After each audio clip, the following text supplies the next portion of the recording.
প্রিয় মহোদয়, অন্তর্বর্তীকালীন সরকারের প্রধান উপদেষ্টা অধ্যাপক ডক্টর মোহাম্মদ ইউনূসকে সম্বোধন করে বলছি, আসসালামু আলাইকুম এবং অফুরন্ত শুভকামনা আপনার প্রতি এবং আমাকে যারা দেখছেন এবং শুনছেন সবার জন্য।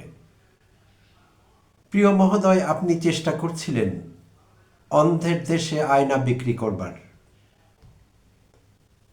আপনি জানতেন কিনা আমি জানি না, আমরা যে অন্ধ, আমরা যে দেখতে পাই না, অন্ধ মানুষের আয়নার দরকার হবে কেন? তাই সম্ভবত আপনি সিচুয়েশন অ্যাসেস করতে পারেননি। আপনি চেষ্টা করছিলেন আয়না বিক্রি করবার। আমরা আয়না কিনতে চাই না, কিনতে চাইনি আসলে। শুরু থেকে আপনি চেষ্টা করছিলেন আমাদের আলো দেখাবার। আমরা তো চোখে দেখি না, আলো এবং অন্ধকারে পার্থক্য বুঝতে পারি না। সেটি আপনি হাড়ে হাড়ে টের পেয়েছেন গত 18 মাসে। আপনি যতই চেষ্টা করেছেন দেশকে পাল্টাবার, রাষ্ট্রকে সংস্কার করবার, আমাদের অনেকেই ততই সন্দেহের চোখে দেখেছি বিষয়টি। নানা রকম সন্দেহ আমাদের মধ্যে দানা বেঁধেছিল, বিশেষভাবে রাজনৈতিক দলগুলোর মধ্যে। তারা মানতে চাইছিলেন না যে আপনি সত্যিকার অর্থে এই রাষ্ট্রকে সংস্কার করতে চাইছেন বা এইটি আপনার আন্তরিক উদ্দেশ্য। তারা আপনাকে আসলে সহ্য করতে পারছিল না। আমরা সাধারণ মানুষেরা যারা কোনো রাজনীতি করি না, আমার কথা আমি বলতে পারি, আমি একজন নন পলিটিক্যাল মানুষ, আমার কোনো পলিটিক্যাল অ্যাফিলিয়েশন নেই। আমার মতো আরও কোটি কোটি মানুষ আছেন এই দেশে। প্রায় 13 কোটি ভোটারের মধ্যে কয়েক কোটি আছেন যাদের কোনো পলিটিক্যাল অ্যাফিলিয়েশন নেই, যাদেরকে রাষ্ট্রবিজ্ঞান সুইং ভোটার্স বলে, আনডিসাইডেড ভোটার্স, ইনডিসাইসিভ, এরকম নানা টার্ম ব্যবহার করা হয় তাদের বোঝাতে। সো আমরা যারা কোনো রাজনীতি করি না, আমরা ঠিকই আপনার উপর আস্থা রাখতে চেয়েছিলাম এবং রেখেও ছিলাম। বাট রাজনীতিবিদেরা, তারা তো আর আমাদের মতো বোকাশোকা মানুষ নন, তারা অনেক বুদ্ধিমান। সো তাদেরকে বাংলায় বুদ্ধিমান বলছি, কিন্তু ইংরেজিতে তাদের ক্ষেত্রে সেই বুদ্ধিমান শব্দটির অনুবাদ কিন্তু ইন্টেলিজেন্ট হবে না, কানিং হবে অনেকের ক্ষেত্রেই। ধূর্ত যাকে বলি আমরা, তাদের চোখে মুখে ধূর্তামি খেলা করে, ধূর্ততা অনেকেরই, সবার না হলেও। সো তারা আপনার এই মহৎ উদ্যোগগুলোকে সন্দেহের চোখে দেখেছেন। আবার শুধুই যে সন্দেহের চোখে দেখেছেন তাই না, তারা জানতেন আপনাকে সময় দিলে, আপনি সময় পেলে আপনি এগুলো করেই ছাড়বেন, রাষ্ট্র সংস্কার হয়েই যাবে, রাষ্ট্রকে আপনি মেরামত করে ফেলবেন। আর যদি এটি ঘটেই যায়, তাহলে তারা তো হয়ে যাবেন আউট অফ বিজনেস। তারা কি করে চলবেন? তারা 2 পয়সা কামাচ্ছিলেন, সেটি তো বন্ধ হয়ে যাবে, কারণ আপনি ফাঁক ফোকরগুলো বন্ধ করবার চেষ্টা করছিলেন। আর সেই জন্যই আপনি নানামুখী সংস্কার করবার চেষ্টা করেছিলেন এবং কম বেশি 11টি সংস্কার কমিশন আপনি গঠন করেছিলেন, যার মধ্যে 6টি ছিল প্রধান। দিন রাত পরিশ্রম করেছেন, 24/7 কাজ করেছেন আপনি এবং আপনার উপদেষ্টারা। এবং এই সবগুলো সংস্কার কমিশনের প্রস্তাবগুলোকে সমন্বয় করবার জন্য আপনি গঠন করেছিলেন ঐকমত্য কমিশন। তারাও চেষ্টা করেছে দিন রাত, আমরা দেখেছি কী পরিমাণ দেন দরবার হয়েছে। এখানে আপনার ব্যক্তিগত স্বার্থ কিছুই ছিল না। তো আমাদের মধ্যে একটি শ্রেণী বুঝতে পারেনি, না বুঝে আপনার বিরোধিতা করেছি, আরেকটি শ্রেণী বুঝে আপনার বিরোধিতা করেছে, যেটি বলছিলাম মাত্রই, যে তারা জানতেন আপনি সংস্কারগুলো করেই ফেলবেন, কারণ আপনি হলেন অঘটন ঘটনপটীয়সী, অসম্ভবকে সম্ভব করবার মানুষ আপনি।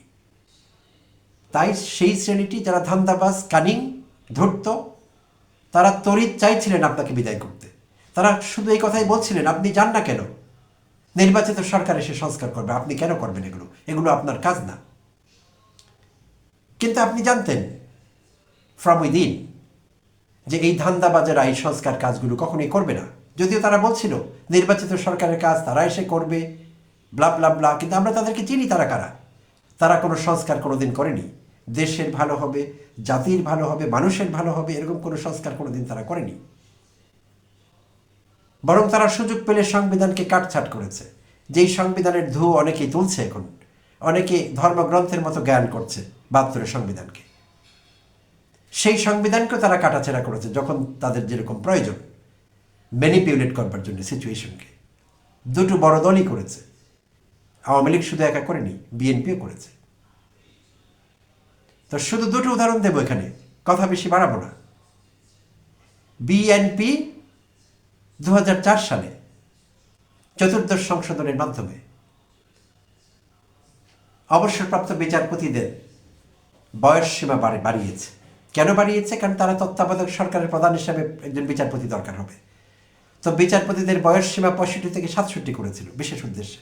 কারণ তাদের কাছে হিসেব ছিল যে তাদের যখন সরকারের মেয়াদ শেষ হবে, তত্ত্বাবধায়ক সরকারের বিষয়টি সামনে আসবে, তখন যাতে তাদের পছন্দের বিচারপতিকে তত্ত্বাবধায়ক সরকারের প্রধান বানানো যায়।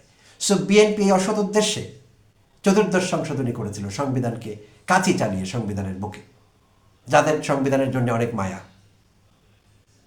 আর আওয়ামী লীগ করেছিল পঞ্চদশ সংশোধনীর মাধ্যমে, 15তম সংশোধনীর মাধ্যমে তত্ত্বাবধায়ক সরকারকে কবর দিয়েছিল, যাতে এরকম কোনো বাধ্যবাধকতায় তাদের আসতে না হয়। তো আমরা দেখেছি এই দলগুলো পালাক্রমে কি করেছে, বাংলাদেশকে লুটেছে তারা। বাট আপনি আপনার লক্ষ্য এবং উদ্দেশ্যে ছিলেন অবিচল। কোনো সমালোচনা, কোনো নিন্দা, কোনো সন্দেহ, কোনো শঙ্কা আপনাকে টলাতে পারেনি। আপনি ছিলেন হিমালয়ের মতো অটল। আমিও মাঝে মাঝে অবাক হয়েছি, আপনি এই মানসিক বল, এই শক্তি, এই মোরাল স্ট্রেংথ কোথায় পান এই বয়সে? কোনো ক্লান্তি আপনাকে স্পর্শ করেনি। আপনি দিনের পর দিন চেষ্টা করে গেছেন সংস্কার করবার জন্য, এবং আপনি সফল হয়েছেন। অভিনন্দন আপনাকে এবং এই দেশের কোটি কোটি মানুষকে, কোটি কোটি দেশপ্রেমিক গণতন্ত্র মনা মানুষকে অভিনন্দন। আর যারা আপনাকে সন্দেহের চোখে দেখেছে এবং যারা কুচক্রী ইচ্ছে করে সন্দেহ তৈরি করেছে আপনাকে ঘিরে, মিথ্যে বয়ান তৈরি করেছে আপনার সরকারকে দুর্বল করবার জন্য, আপনার সংস্কারমূলক কাজগুলোকে থামিয়ে দেবার জন্য, বাধাগ্রস্ত করবার জন্য, তাদের প্রতি সহানুভূতি। এছাড়া তাদের জন্য আমার কাছে আর কিছু নেই। তো আপনি যা করবার করেছেন, আপনি সব ঝড় উপেক্ষা করে, প্রতিকূল পরিবেশ মোকাবেলা করে আপনি জুলাই সনদ দাঁড় করিয়েছেন, জুলাই সনদ স্বাক্ষর করিয়েছেন। সেই জুলাই সনদের ভিত্তিতে আজকে হয়ে গেল ত্রয়োদশ জাতীয় সংসদ নির্বাচনের পাশাপাশি গণভোট। তো আমরা এখন ফলাফলের অপেক্ষায় আছি, পুরো দেশ অপেক্ষা করছে, সবার চোখ স্ক্রিনে। এই মুহূর্তে আমার এই এপিসোড কেউ দেখবে কিনা সেটাও আমি জানি না, বাট এটি আমার পক্ষ থেকে আমার একটি দায়বদ্ধতা আপনাকে একটি ছোট্ট থ্যাংক ইউ বলা। আমি খুবই ক্ষুদ্র মানুষ এবং আমার চ্যানেলটি আরও ক্ষুদ্র। সো এই বার্তা আপনার কাছ পর্যন্ত পৌঁছবে না হয়তো বা, কিন্তু আমি মানসিক শান্তি পাবো, কারণ আমি আপনাকে একটা ছোট্ট থ্যাংক ইউ দিতে পেরেছি। আমি আপনাকে থ্যাংক ইউ দিচ্ছি আমার পক্ষ থেকে, এবং আপনার প্রতি আমার মতো যারা বিশ্বাস রেখেছিলেন, আপনার মাধ্যমে এই দেশের কিছু উন্নতি হওয়া সম্ভব, কিছু সংস্কার সম্ভব, আমরা যারা বিশ্বাস করেছিলাম, সবার পক্ষ থেকে আপনাকে অভিনন্দন, আপনার প্রতি শ্রদ্ধা, আপনাকে একটি ছোট্ট ধন্যবাদ। এর বাইরে আপনার জন্য আমার কাছে দেবার মতো আর কিছুই নেই আসলে। তো সেই ছোট্ট ধন্যবাদটি গ্রহণ করে আপনি আমাকে বাধিত করবেন। হ্যাঁ, আপনার সব কাজগুলো সমালোচনার ঊর্ধ্বে ছিল এরকম না। আপনার সরকার আমাদের সব চাহিদা হয়তো পূরণ করতে পারেও নি। আর আপনার সরকারটি মাত্র 1.5 বছর ক্ষমতায় ছিল, 18 মাস। এই 18 মাসে আপনাকে অনেক কিছু সামলাতে হয়েছে। বাট আপনি শুরু থেকেই বলে এসেছিলেন যে আপনি 3টি বিষয়ে ফোকাস করছেন, আপনার সরকার ফোকাস করছে, এবং আপনি সেই লক্ষ্য থেকে কখনো সরে যাননি। আপনি বলেছিলেন জুলাই অভ্যুত্থানে মানবতা বিরোধী যত অপরাধ সংঘটিত হয়েছে সেগুলোর বিচার করবেন। সেগুলোর বিচার আংশিক হলেও আমরা পেয়েছি। জামানার নিকৃষ্টতম পিশাচ পলাতক শেখ হাসিনাকে আপনি আদালতের মাধ্যমে, আপনার চেষ্টায় হাসিনার ফাঁসি হয়েছে।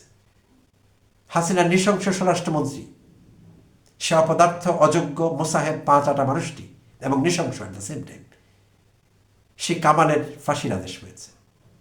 বাকি মানবতা বিরোধী অপরাধীদের বিচার কার্য চালু আছে, চলছে। তো রাজনৈতিক সরকার কে আসবে আমরা এখনো জানি না, এবং তারা এটিকে কি করবে, কোন পর্যায়ে নিয়ে যাবে বলা যাচ্ছে না। বাট চেষ্টাটি আপনি করেছেন, শুরু আপনি করে গিয়েছেন, সেই জন্য আপনি ধন্যবাদ পান। আপনি বলেছেন এর পাশাপাশি আপনি সেটি মানবতা বিরোধী অপরাধের কথা বলেছেন, সেটি তো আছেই, এর বিচার।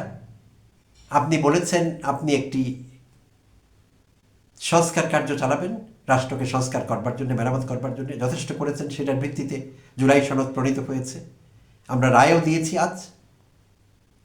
এবং আপনি বলেছেন এই নির্বাচনের কথা, যে আপনি একটি সুন্দর নির্বাচন করতে চান, এবং আপনি বলছিলেন প্রচণ্ড আত্মবিশ্বাসের সঙ্গে অনেকে সন্দেহের চোখে দেখেছিল, কারণ পরিস্থিতি অনুকূলে ছিল না নানা কারণে। আমরা দেখছিলাম রাজনৈতিক দলগুলোর মধ্যে পক্ষ বিপক্ষ, একে অপরের প্রতি আক্রমণাত্মক, প্রতিশোধ পরায়ণ, আমরা দেখেছি কি হচ্ছিল। তো এই পরিস্থিতিতে আপনি কিন্তু আপনার সেই বক্তব্য থেকে সরে যাননি। আপনি বলছিলেন উৎসবমুখর, শান্তিপূর্ণ, সুশৃঙ্খল একটি নির্বাচন হবে এবং ঈদের আনন্দে জাতি সেই নির্বাচনে অংশগ্রহণ করবে। আপনি অত্যন্ত আত্মবিশ্বাসী ছিলেন, আমি জানি না কিভাবে সেইটি আপনি করে দেখিয়েছেন, কারণ আপনি অঘটন ঘটন পটিয়সী। সো আপনি হয়তো আপনার অফিস ছাড়ার প্রস্তুতি নিচ্ছেন, জানি আমরা। আপনি আমাদের কাদের হাতে রেখে যাচ্ছেন আমরা এখনো জানি না, আপনাকে আমরা এখনো ফিল করছি না সেভাবে, কিন্তু আপনি চলে গেলে আপনাকে আমরা ফিল করব, আমি জানি। আমরা তখন আপনাকে খুঁজবো, কিন্তু খুঁজলেও পাবো না। কিন্তু আপনার উপস্থিতি, আপনার অনুপস্থিতি আপনাকে আরো বেশি উপস্থিত রাখবে আমাদের কাছে আগামী দিনগুলোতে। কারণ যেই সব সরকার ক্ষমতায় আসবে বলে ভাবছে, তারা যদি ক্ষমতায় আসে, তাদেরকে আমরা আগেও দেখেছি। যেসব দল ক্ষমতায় আসতে চাইছে, নতুন নতুন প্রতিশ্রুতি আমাদের দিচ্ছে, আমরা দেখেছি তারা প্রতিশ্রুতি দেয় প্রতিশ্রুতি ভাঙবার জন্য। দেখেছি আমরা তাদের কাছে আমানত রাখলে আমানত খোয়াতে হয় আমাদের। তারা কথা বললে কথাটা বলে মিথ্যে বলার জন্য। তাদেরকে আমরা চিনি, তারা নতুন কেউ না, কোনো সুযোগ নেই তারা রাতারাতি সব শুদ্ধ মানুষ হয়ে যাবেন এবং আমাদের প্রতিশ্রুত সেই সব তাদের নির্বাচনী ইশতেহার তারা পালন করবেন। আমরা জানি না, এই বিষয়ে আমাদের যথেষ্ট সন্দেহ আছে। সো আগামী দিনগুলোতেও আমরা আপনাকে মিস করব, you will be missed. So আপনার সুস্বাস্থ্য, দীর্ঘায়ু কামনা করছি এবং আপনার করবার মতো অনেক কিছু আছে, আপনি সেগুলো করবার জন্য ফিরে যাবেন আপনার ব্যক্তিগত কাজগুলোর, যেগুলো শুধু বাংলাদেশকে সুনাম এনে দেয়নি, সারা বিশ্বকে আলোড়িত করেছে। তো আপনার অনেক কাজ আছে করবার মতো, আমরা আপনাকে বুঝিনি। কুচক্রী মহল বলবার চেষ্টা করছিল যে আপনি থেকে যাবেন, আপনি আর যাবেন না, আপনি একবার ক্ষমতায় আসলে আপনি আর যান না। আপনি তাদেরকে ডিসপ্রুভ করেছেন, মিথ্যে প্রমাণিত করেছেন এবং আপনি প্রস্তুতি নিচ্ছিলেন ভেতরে ভিতরে আপনি কবে যাবেন, কিভাবে যাবেন। কারণ তাদের কিছু করবার না থাকতে পারে, আপনার তো কাজের কোনো অভাব নেই। সো আবারও আপনাকে ধন্যবাদ অন্তরের অন্তঃস্থল থেকে। আপনি ভালো থাকবেন, যেখানেই থাকুন, এবং আপনি আমাদের জন্য আরও অনেক কিছু করবেন আগামী দিনে, আমি জানি। এবং সারা বিশ্বের জন্য আপনার করবার অনেক কিছু আছে, বিশ্ববাসী সেটা অন্তত ফিল করে, আমরা সবাই ফিল করতে না পারলেও। ধন্যবাদ আপনাকে প্রিয় অধ্যাপক।